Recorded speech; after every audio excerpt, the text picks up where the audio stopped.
Halo, assalamualaikum warahmatullahi wabarakatuh. Berjumpa lagi dengan Daring Mat channel yang senantiasa menemani kalian belajar CPNS maupun P3K untuk tahun 2021 ya. Guru honorer, ini semua guru honorer, bukan hanya guru SD, bukan hanya guru PAUD TK. Jangan sampai tanya lagi nih, untuk yang TK mana ya? Ya, tidak perlu ya. Untuk kompetensi teknis yang kita bahas di sini dari video awal sampai video ini semuanya digunakan untuk semua jenjang. Oke.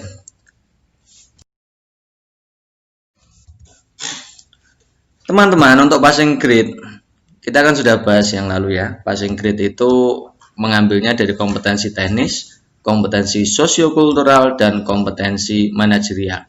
Nah, mana urgensi yang paling pentingnya? Kalau kompetensi teknis itu jumlah soalnya kan 40, sosiokultural sekitar 10 atau 20 ya. Kalau manajerial 40. Nah, sementara untuk scoringnya, skornya ini satu soalnya 3, ini satu soalnya 2, ini satu soalnya 1 skornya. Berarti apa? Berarti untuk kompetensi teknis ini paling penting, menjadi proporsi yang paling penting ya teman-teman. Oleh karena itu kita akan berikan video-video untuk kompetensi teknis ini cukup banyak. Untuk tahap pertama ini kita akan belajarkan untuk kalian itu kompetensi teknis bagian pedagogik ya. Bagian pedagogik, sementara untuk profesional nanti pada video-video selanjutnya. Kita mulai teman-teman dari nomor 1. Perhatikan potensi-potensi peserta didik di bawah ini, potensi intelektual, kreativitas, kondisi tubuh, kesehatan tubuh, kecakapan motorik, bakat, keramahan, sopan santun. Yang merupakan potensi peserta didik dari aspek psikologi adalah yang mana? Apakah 156, apakah 678, apakah 126, apakah 345, apakah 3678. Nah, begini teman-teman, untuk menjawab soal ini kita kasihkan teorinya bahwa potensi peserta didik itu kita bagi menjadi 2, yaitu potensi fisik dan potensi psikologi. Potensi fisik kita bagi menjadi 5, yaitu kondisi tubuh, ketahanan tubuh, kesehatan, kekuatan, dan kecakapan motorik. Ini potensi fisik. Sementara untuk potensi psikologi itu kita bagi menjadi 3, yaitu kecerdasan, kreativitas, dan bakat. Apa itu kecerdasan teman-teman? Kecerdasan itu kemampuan intelektual. Sementara untuk kreativitas itu mengarahkan ke penciptaan sesuatu yang baru, berbeda, unik, baik itu berbentuk lisan, tulisan, maupun konkret atau abstrak. Sementara untuk bakat itu merupakan pembawaan untuk memperoleh sesuatu pengetahuan dan keterampilan pada bidang tertentu. Nah, itu penjelasan untuk potensi psikologi. Jadi jawaban yang tepat mana yang merupakan potensi peserta didik dari aspek psikologi, yaitu intelektual, kreativitas, dan bakat. Jadi 1, 2, 6. Lanjut ke nomor 2 teman-teman. Hubungan antara kompetensi inti pengetahuan, kompetensi inti keterampilan, dan kompetensi dasar adalah A. Kompetensi dasar mendasari adanya kompetensi inti pengetahuan dan kompetensi inti keterampilan. B. Kompetensi inti pengetahuan mendasari kompetensi inti keterampilan dan kompetensi dasar. C. Kompetensi inti pengetahuan dan keterampilan memayungi kompetensi dasar. D. Kompetensi inti pengetahuan dan kompetensi inti keterampilan dipayungi kompetensi dasar. E.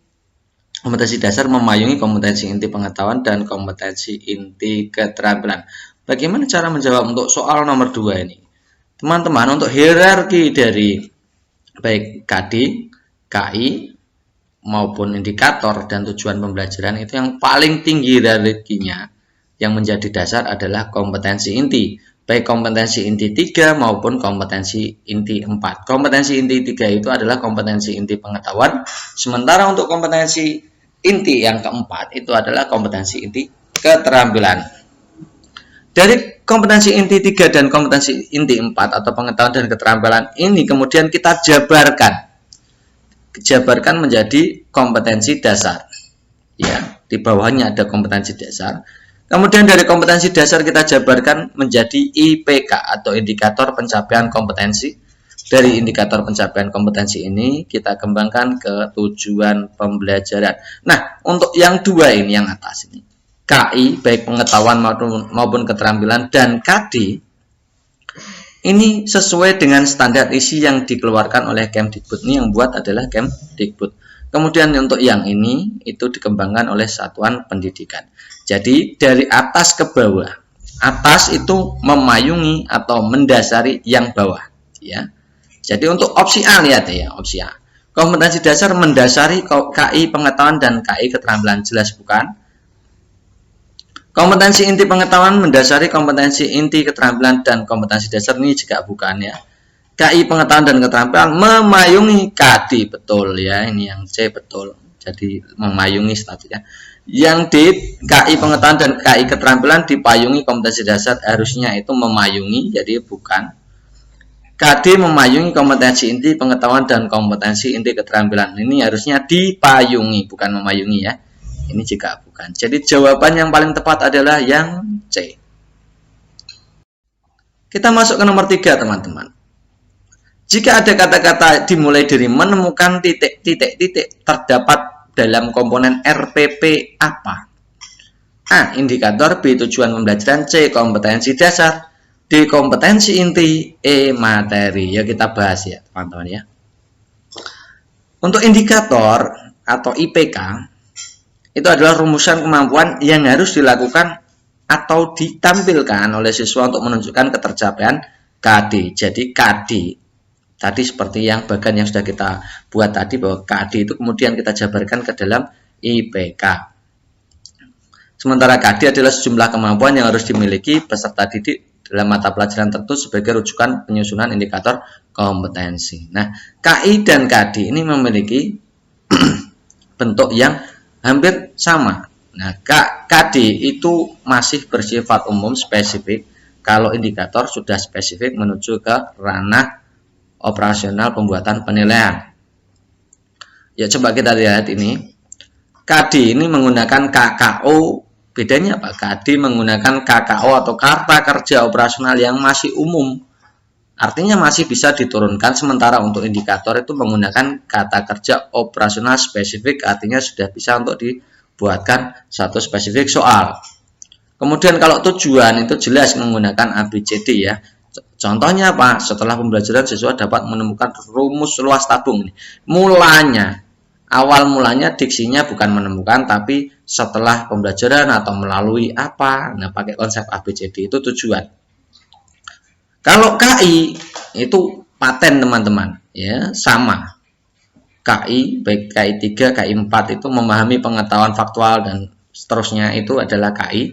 Mencoba mengolah menyaji itu juga KI. Ya. Kalau materi itu tidak menggunakan KKO. Jadi untuk yang ini contohnya ini tidak ada kata kerja operasional. Nah, kalau KD tadi, kita KD itu contohnya misalkan menjelaskan dan menentukan luas bangun ruang.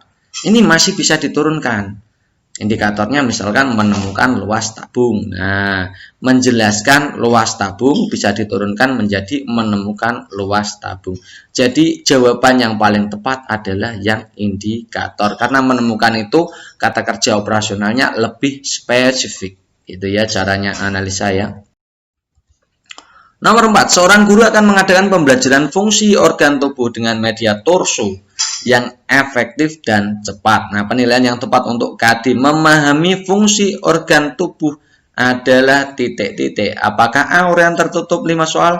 Apakah B urean terbuka 3 soal? Apakah C pilihan ganda 20 soal?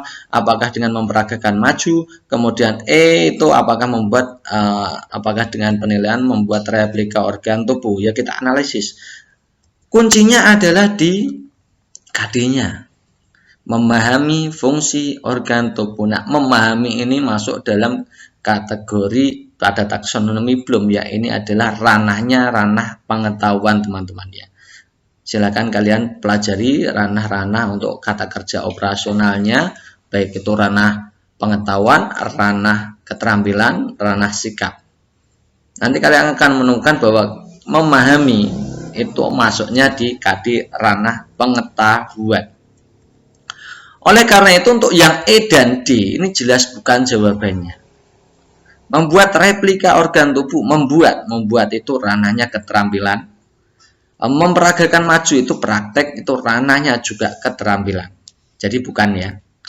Nah, sekarang kita jawabannya kalau nggak A, B, C, kita coba kita urai bahwa kompetensi pengetahuan atau KD pengetahuan itu bisa kita gunakan penilaiannya dengan tes tertulis, tes lisan, tes penugasan, dan portofolio. Sementara untuk tes tertulis itu kita bagi menjadi dua, yaitu pilihan ganda dan uraian.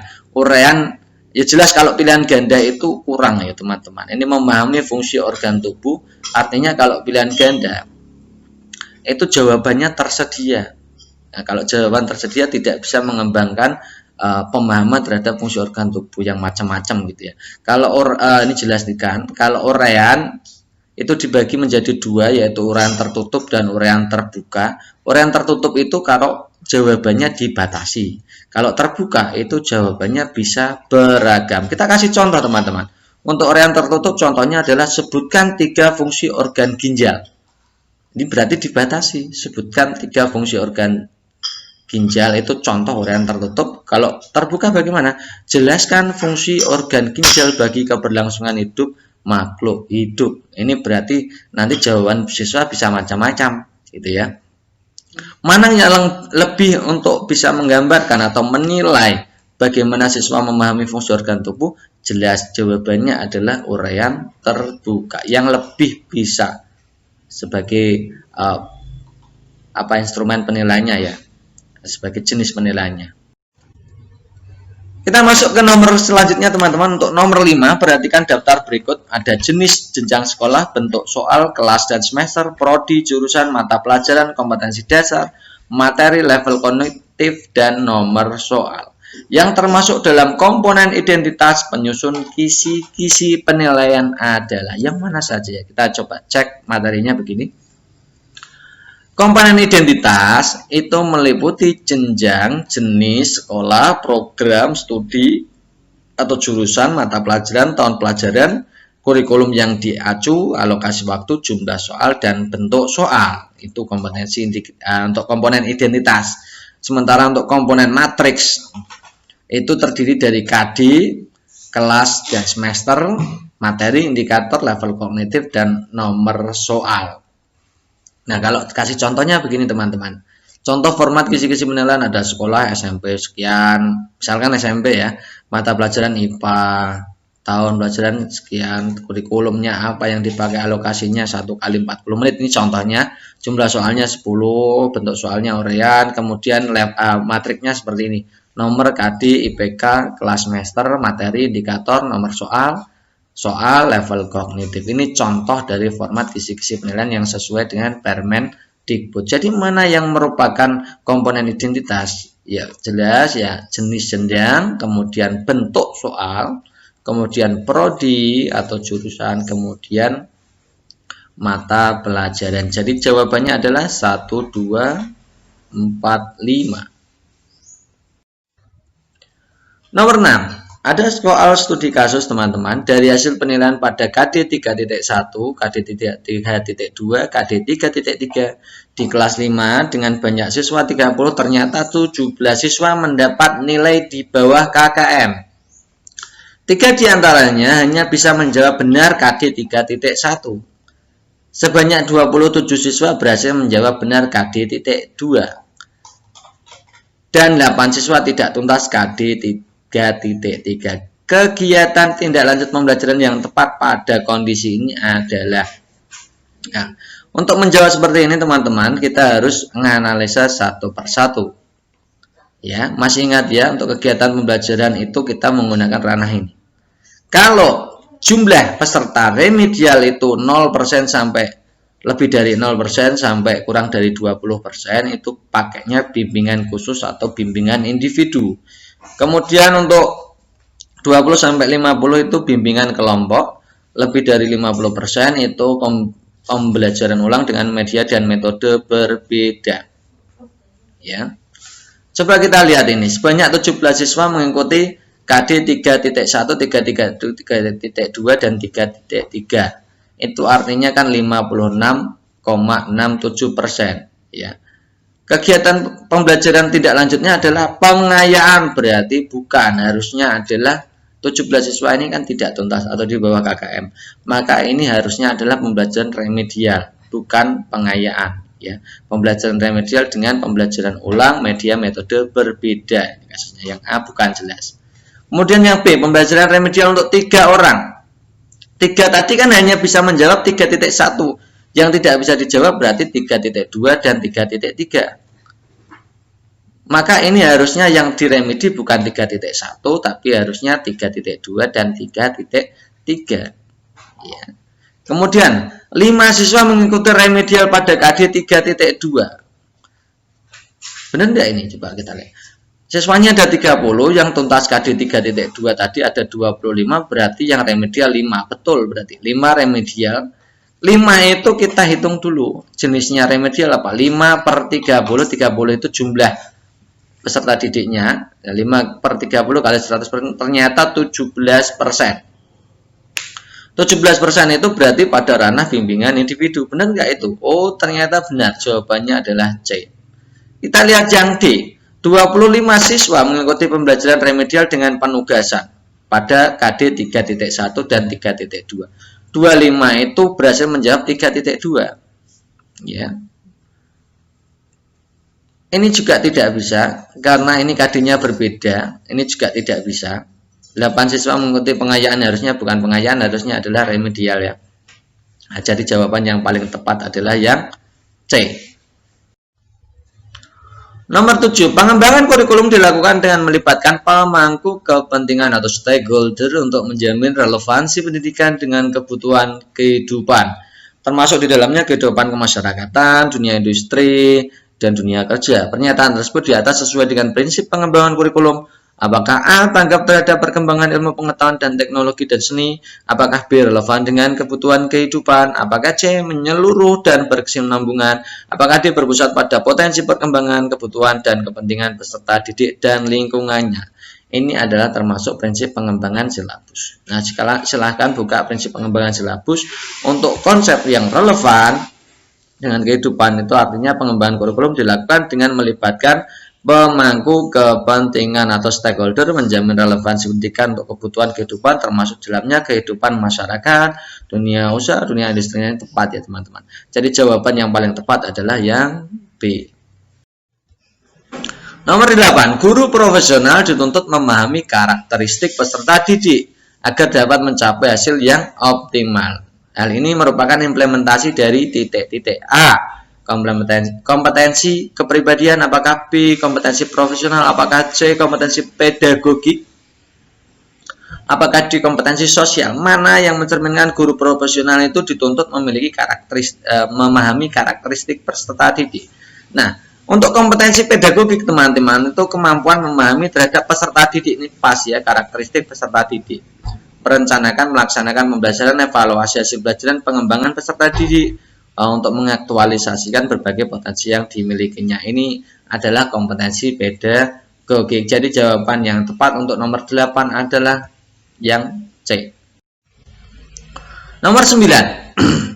Penentuan alokasi waktu pada setiap kompetensi dasar didasarkan pada jumlah minggu efektif dan alokasi waktu mata pelajaran per minggu dengan pertimbangan apakah A, jumlah kompetensi dasar, keluasan, kedalaman, tingkat kesulitan, dan tingkat kepentingan kompetensi dasar. Apakah B, jumlah kompetensi dasar, keluasan, kedalaman, tingkat kesulitan, dan keselarasan dalam pembelajaran. Apakah C, jumlah kompetensi dasar, keluasan, kedalaman, tingkat kesulitan, dan daya dukung serta media yang digunakan. Apakah D, jumlah kompetensi dasar, alokasi mata pelajaran, kedalaman, tingkat kesulitan, dan tingkat kepentingan komponen dasar. Yuk kita bahas teman-teman. Bahwa dalam penentuan alokasi waktu pada kompetensi dasar itu merujuknya pada 5, yaitu jumlah kompetensi dasar, keluasan, kedalaman, tingkat kesulitan, dan tingkat kepentingan KD. Ya. Jika jumlah KD-nya banyak, otomatis alokasi waktunya akan semakin sedikit. Ya. Pada masing-masing KD maksudnya. Kalau keluasan, materi pada KD yang luas itu membutuhkan alokasi waktu yang juga lebih banyak daripada yang tidak. Kalau kedalaman cakupan materi pada KD itu, maka alokasi waktunya juga banyak. Semakin dalam materi pada KD itu juga membutuhkan alokasi yang lebih banyak daripada KD yang tidak dalam. Ya. Semakin sulit KD, ya semakin diberikan porsi lebih untuk alokasi waktunya tentunya. Semakin penting atau KD menjadi prioritas, itu memiliki alokasi waktu yang lebih banyak daripada KD yang kurang terlalu prioritas. Jadi jawaban yang tepat adalah yang A.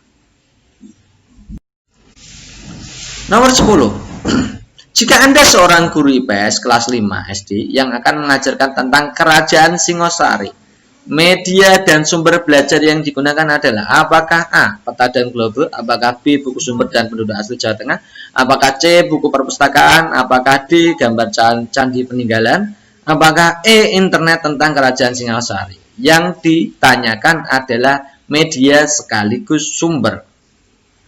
Kalau peta dan globe itu dua-duanya media. Ya, kalau sumber, perhatikan sumber belajar itu segala sesuatu di sekitar lingkungan belajar untuk membantu optimalisasi hasil belajar. Contohnya buku teks, media cetak, media elektronik, narasumber, lingkungan sekitar dan sebagainya. Kalau media itu segala sesuatu yang dapat menyalurkan pesan, pikiran, perasaan, kemauan siswa sehingga dapat mendorong terciptanya proses belajar pada diri siswa. Peta dan globe itu berperan sebagai media. Ya, ini apalagi itu juga belum bisa menggambarkan Kerajaan Singosari. Buku sumber itu artinya sumber. Penduduk asli Jawa Tengah itu juga sumber, dua-duanya sumber, tidak ada yang menjadi media. Tapi juga Singosari itu letaknya di Jawa Timur, jadi sumber untuk penduduk asli Jawa Tengah tidak cocok. Buku di perpustakaan ini hanya sumber, belum cukup untuk menjadikan sebagai media. Gambar candi itu hanya media, belum cukup untuk dijadikan sebagai sumber. Internet, nah di internet itu pada Kerajaan Singosari ada gambarnya, ada bahkan mungkin ada short filmnya atau film pendeknya, ada sejarahnya, ada itu juga bisa digunakan sebagai sumber dan juga media. Ini cocok ya, gitu ya cara milihnya gitu. Nomor 11, penilaian dengan memperhatikan perencanaan sampai penyajian hasil termasuk penilaian apa? Apakah A. praktek, B. kinerja, C. proyek, D. produk, E. portofolio. Kita tahu bahwa penilaian praktek itu adalah penilaian yang menuntut respon berupa keterampilan melakukan suatu aktivitas sesuai dengan tuntutan kompetensi. Kalau penilaian kinerja itu merupakan penilaian terhadap perolehan, penerapan pengetahuan dan keterampilan yang menunjukkan kemampuan siswa dalam proses maupun produk. Ini yang pada penilaian kerja ini yang diamati adalah prosesnya dan juga hasilnya atau produknya. Kalau praktek itu hanya prosesnya. Ya. Kalau proyek itu adalah kegiatan penilaian terhadap suatu tugas yang harus diselesaikan pada kurun waktu tertentu. Tugas tersebut berupa investigasi, mulai dari perencanaan, pengumpulan data, pengorganisasian, kemudian pengolahan dan penyajian data. Sementara untuk penilaian produk adalah penilaian terhadap keterampilan peserta didik dalam mengaplikasikan pengetahuan yang dimiliki dalam wujud produk pada waktu tertentu. Sementara untuk portofolio itu penilaian yang dilakukan dengan cara menilai hasil karya peserta didik yang merupakan kumpulan tugas, karya, prestasi akademik, non-akademik yang dikerjakan dihasilkan oleh peserta didik. Mana yang merupakan penilaian dengan memperhatikan perencanaan sampai pada penyajian? Tentu jawaban yang paling tepat adalah penilaian proyek. Nomor 12, kelas A terdiri dari 30 siswa dengan jumlah 15 siswa laki-laki, 17 siswa perempuan. Dari 30 siswa terdapat 18 siswa yang nilainya tidak mencapai KKM, bahkan ada 10 siswa yang tidak tuntas di KD 1 dan 5 siswa tidak tuntas di KD 2, 3 siswa tidak tuntas di KD 3. Ini juga soal tentang analisa. Coba kita jawab, ini pembelajaran remedial yang harus dilakukan adalah apa? Kita cek ya, memberikan remedial bimbingan kelompok kepada 5 siswa. 5 siswa itu tidak tuntas di KD 2. 5 siswa itu kalau dibuat presentasi sama dengan yang tadi ya, 5 per 30 kali 17, 17%. 5 per 30 kali 100% adalah 17 Kalau 17% berarti di bawah 20% harusnya adalah remedial bimbingan individu atau bimbingan khusus. Yang B, apakah memberikan remedial bimbingan kelompok kepada 10 siswa pada KD 1? 10 siswa tidak tuntas di KD 1. Kalau kita hitung 10 per 30 kali 30 kali 100% hasilnya adalah 33%. Itu berarti bimbingannya kelompok, betul. Ya. Memberikan remedial tugas individu kepada semua siswa yang tidak tuntas pada KD 1.1 ya, KD 123 ini jelas tidak bisa karena remedial itu sebaiknya adalah remedial pada masing-masing KD. Pada KD 123 itu jenis remedialnya berbeda, oleh karena itu yang C tidak bisa diterapkan. Untuk yang D, memberikan pembelajaran ulang dengan teknik dan metode yang berbeda pada KD 1, KD 2, KD 3 untuk 18 siswa. Karena KD-nya ini banyak, ini sebaiknya pembelajaran remedialnya itu sebaiknya itu tiap KD. Ya, jadi jangan jadikan satu seperti ini ya. Kemudian untuk memberikan tugas ini juga remedialnya jenisnya berbeda, maka tidak bisa diterapkan, maka jawaban yang paling tepat adalah yang B. Nomor 13, guru memberikan tugas anak membuat puisi, pantun, gurindam. Penilaian yang digunakan oleh guru adalah apakah A, produk, apakah B, portofolio, apakah C, praktek, apakah D, proyek, apakah E, kinerja. Kita tahu bahwa penilaian portofolio tadi adalah kumpulan hasil karya peserta didik, ya, untuk mencapai kompetensi tertentu. Sementara untuk penilaian produk ini pengaplikasian pengetahuan yang dimiliki ke dalam wujud produk dengan waktu tertentu. Pada soal, itu kumpulan tugas. Soal itu kan puisi, pantun, gurindam. Ini berada dalam satu jenis kompetensi, yaitu misalkan kalau puisi, pantun, gurindam itu kan jenis-jenis puisi ya.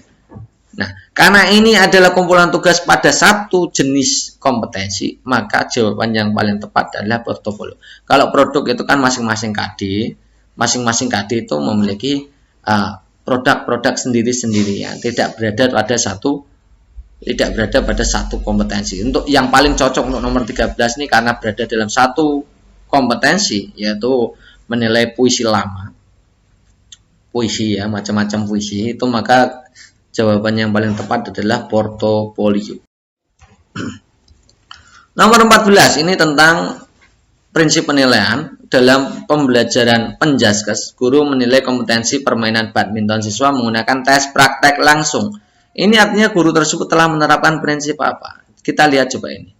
Ini guru menilai kompetensi permainan badminton, berarti yang dinilai adalah kompetensinya keterampilan, betul tidak ya? Nah, ini tes praktek langsung. Praktek langsung ini adalah jenisnya adalah jenis tesnya menggunakan praktek. Kalau yang diuji adalah kompetensi keterampilan dan alat ujinya atau penilaiannya jenisnya sama dengan apa yang diujikan, itu berarti prinsipnya adalah prinsip sahih. Artinya penilaian itu mencerminkan kemampuan yang diukur, valid antara yang diukur dengan alat ukurnya. Kalau kompetensi keterampilan, ya gunakan dengan jenis penilaian keterampilan, misalkan untuk praktek, produk, portofolio, project, itu kan. Kalau tidak sama, maka tidak dianggap sahih. Jadi jawaban yang tepat adalah yang A. Nomor 15, guru memberikan nilai 85 untuk materi voli pada si A yang merupakan tetangga dari guru tersebut. Namun si B yang kemampuannya lebih baik mendapatkan nilai hanya 80. Coba kita lihat, kita analisa.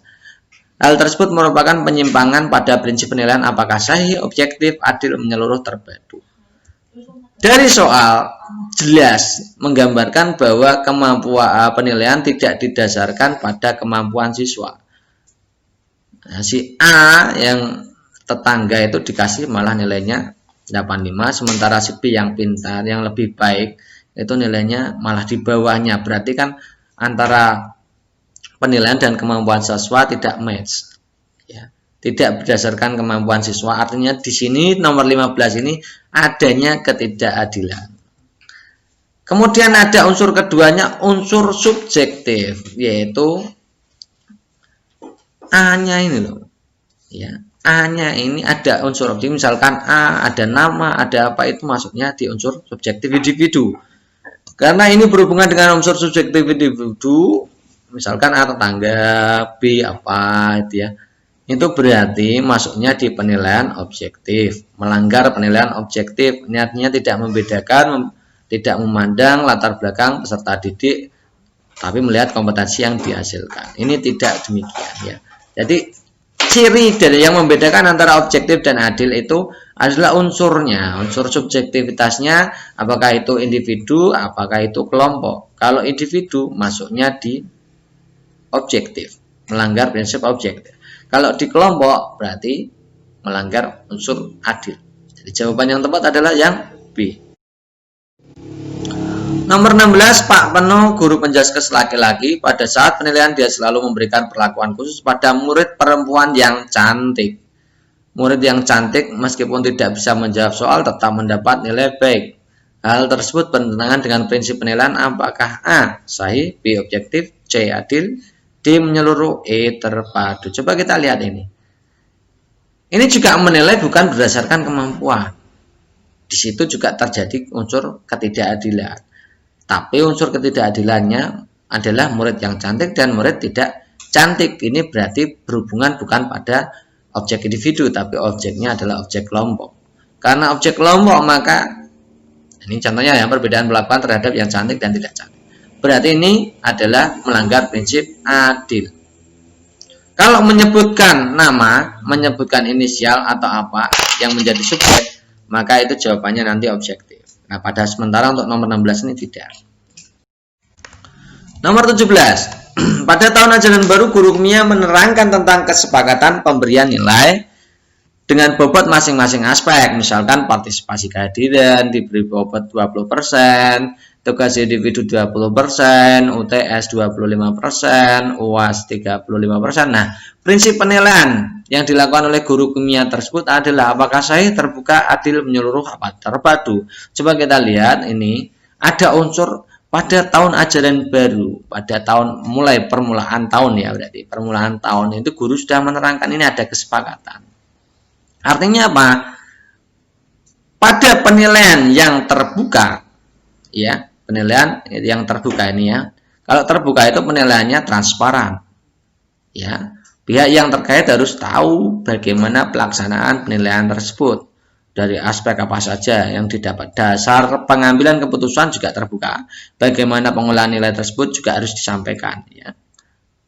Yang kedua, ada ciri kedua, itu pengambilan keputusan itu berdasarkan kesepakatan yang telah dibuat. Seperti tadi, tahun ajaran baru diberikan kesepakatan pembobotan. Harus ada informasi. Ya. Yang ketiga itu menjelaskan aspek-aspek penilaian agar semua siswa dapat mengetahui prosedur penilaian yang dilakukan oleh guru dan lain-lain, yaitu adalah prinsip untuk penilaian terbuka. Jadi jawaban yang tepat adalah terbuka. Nomor berikutnya teman-teman, dalam penilaian hasil akhir belajar, guru seni budaya mengumpulkan berbagai aktivitas siswa. Dalam catatan sebelumnya, penilaian yang dikumpulkan mulai dari pengetahuan tentang seni budaya, keterampilan menari, menggambar, bermusik, kehadiran, dan lain-lain, serta penilaian sikap peserta didik. Semua hal tersebut digabungkan menjadi satu, menghasilkan nilai. Berarti guru tersebut telah menerapkan prinsip-prinsip apakah A, sahih, B, terbuka, C, adil, D, menyeluruh, E, terpadu.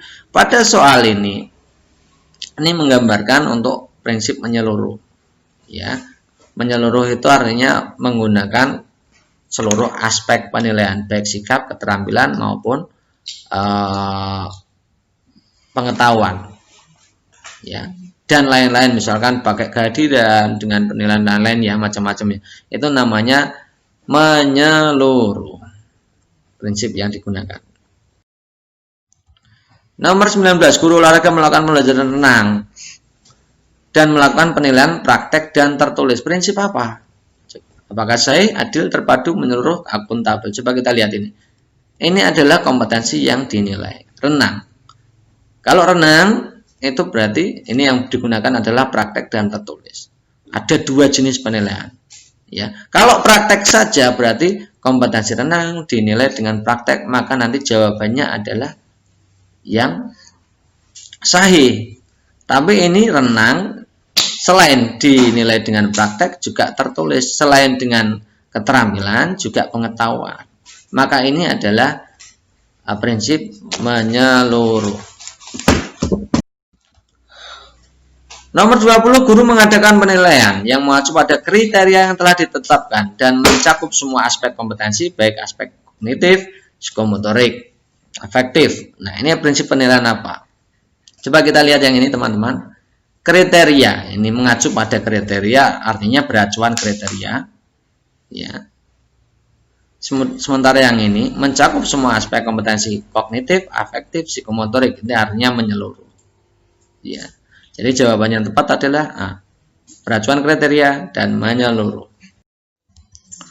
Nomor 21, Pak Slamet adalah guru IPA berasal dari Jawa. Beliau ditugaskan ke Pulau Kalimantan dan beliau selalu memberikan nilai tambahan untuk Siti.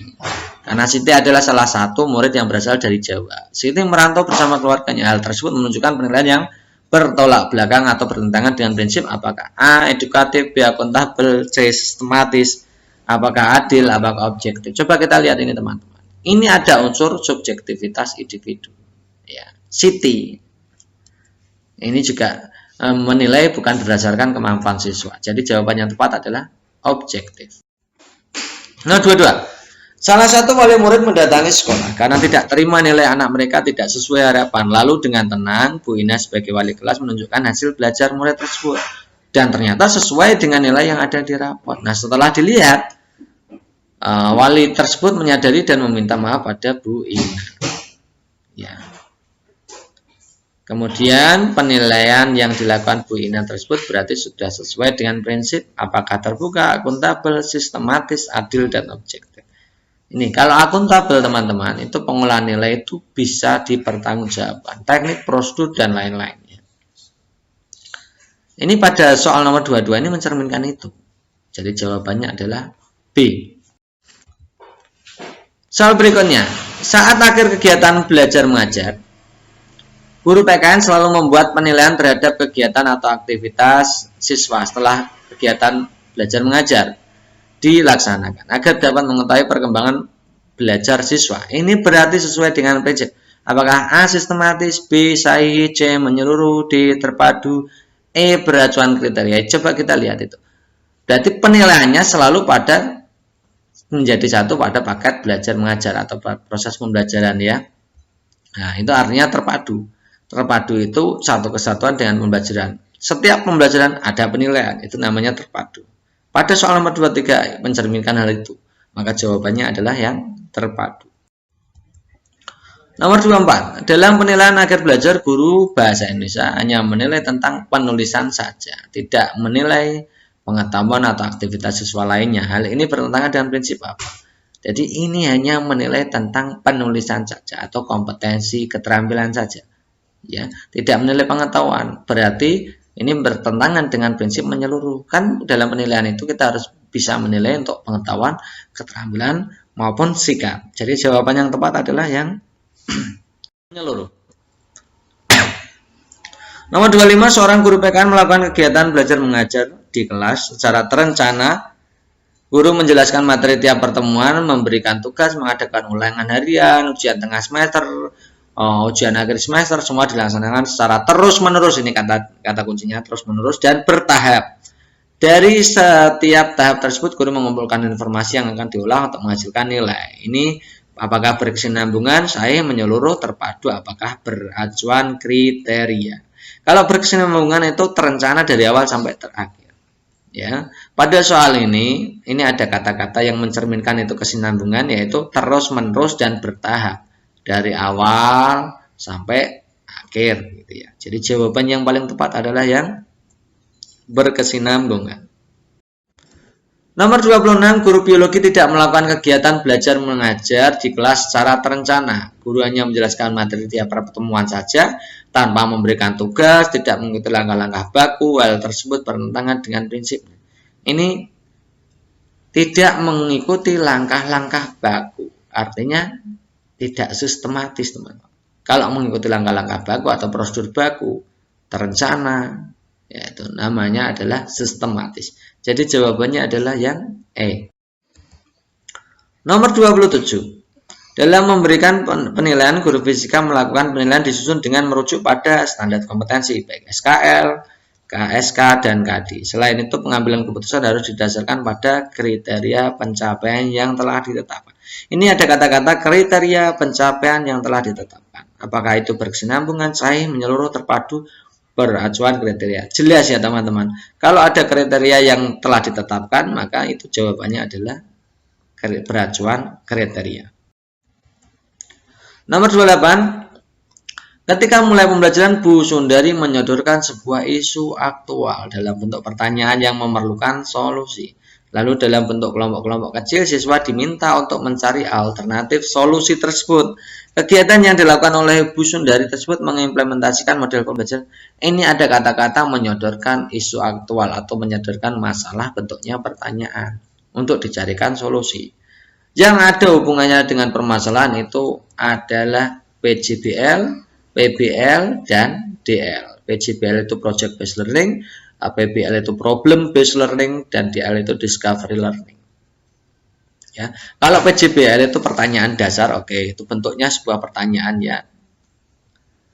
Itu bentuk pertanyaan memerlukan solusi, tapi juga ada ini bentuk-bentuk kelompok. Pada PJBL tidak ada, ya. Pada PBL ada unsur kelompoknya. Kalau DL tidak ada. Jadi jawaban yang paling tepat adalah yang B. 29.